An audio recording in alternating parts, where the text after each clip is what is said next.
Jail भरो तहरीक चलेगी। अरे मुसलमान जब हिंदुस्तान में अंग्रेजों की सरकार थी, उसके सामने उलमा के सामने मौत, एक तरफ फांसी का फंदा, एक तरफ गोली, मगर उस वक्त मुसलमान डरे नहीं।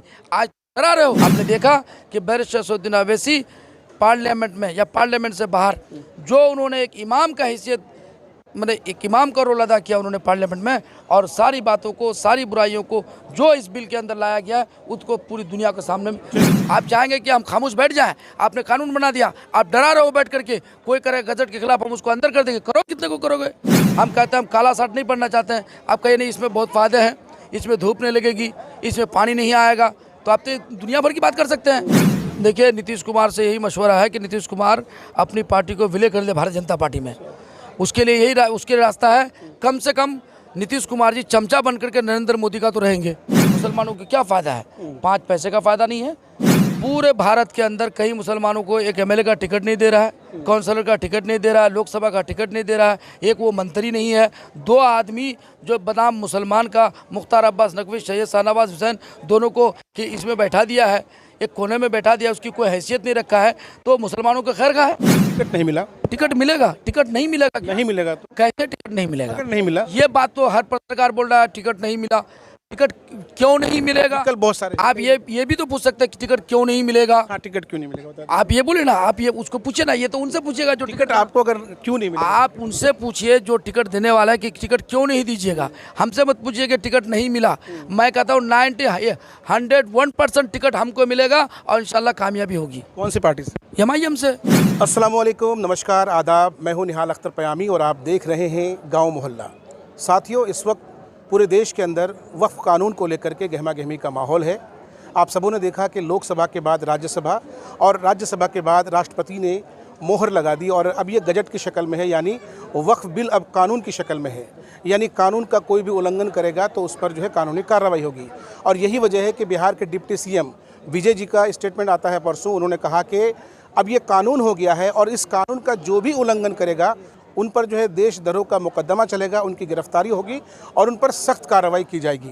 तो बिहार के डिप्टी सीएम का इस तरह का स्टेटमेंट लोकतांत्रिक देश में कितना सही है, कितना गलत है?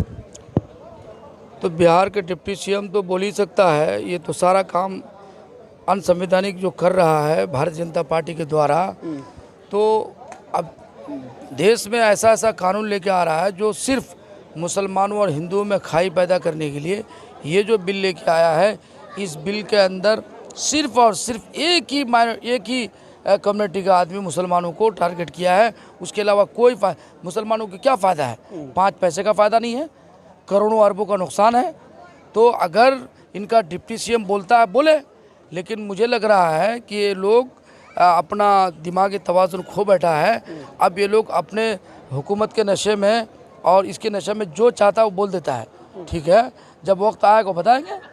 लेकिन जिस तरीके से जेडीयू के मुस्लिम नेताओं ने कल प्रेस कॉन्फ्रेंस की और प्रेस कॉन्फ्रेंस के ज़रिए उन्होंने इस बिल के, इस कानून के जो है फ़ायदे गिनाए, है ना, और भाजपा के बड़े बड़े नेताओं, कद्दावर नेताओं की तरफ से, मंत्रियों की तरफ से कहा जा रहा है कि दरअसल राजद हो, कांग्रेस हो या एमआईएम हो, आप लोग दरअसल अवाम को दिग्भ्रमित कर रहे हैं, मुसलमानों को गुमराह कर रहे हैं। यानी वो मुसलमानों के फ़ायदे के लिए कर रहे हैं। पूरे भारत के अंदर कई मुसलमानों को एक एमएलए का टिकट नहीं दे रहा है, काउंसलर का टिकट नहीं दे रहा है, लोकसभा का टिकट नहीं दे रहा है, एक वो मंत्री नहीं है। 2 आदमी जो बनाम मुसलमान का, मुख्तार अब्बास नकवी, सैयद शाहनवाज हुसैन, दोनों को कि इसमें बैठा दिया है, एक कोने में बैठा दिया, उसकी कोई हैसियत नहीं रखा है, तो मुसलमानों का खैर का है। सब झूठ है, बकवास है। इस बिल के अंदर सिर्फ मुसलमानों को टारगेट किया गया है। ये उनके पास उनका तो मकाम खो रहा था, ये सिर्फ अपने वोटरों को खुश करने के लिए मुसलमानों के ऊपर ये थोपा जा रहा है, जबरन थोपा जा रहा है।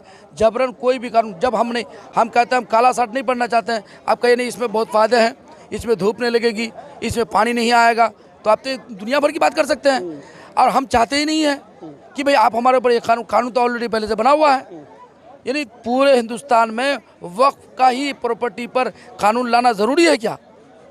लेकिन जिस तरीके से जदयू के नेता, खासकर मुस्लिम नेता, खामोशी अभी तक जो है खामोश हैं, कोई क्लियर स्टैंड नहीं ले रहे हैं, आपको क्या लगता है कि ये एक हादसे पैदा घटना नहीं है? नहीं, देखिए एक बात बताओ, जदयू का नेता हो या जदयू का कोई भी नेता हो, आपको ये मालूम होना चाहिए कि जो अभी अपोजिशन का कितने लोगों ने वोट दिया, कितने मुसलमान थे?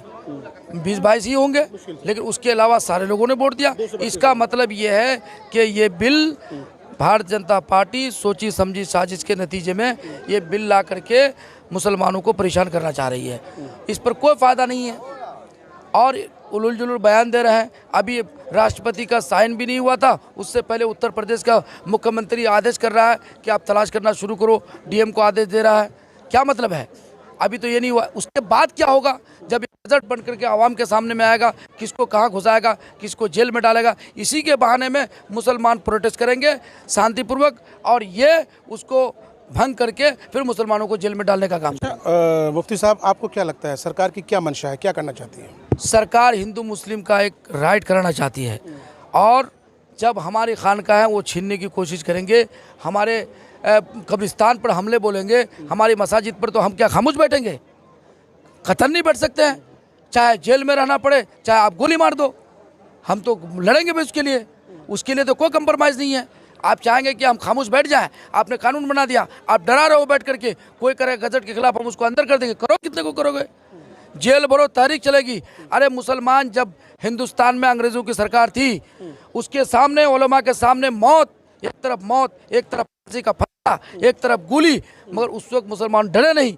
आज डरा रहे हो। ये लोकतांत्रिक मुल्क है हिंदुस्तान, तमाम मजहब के लोगों का ये हिंदुस्तान है।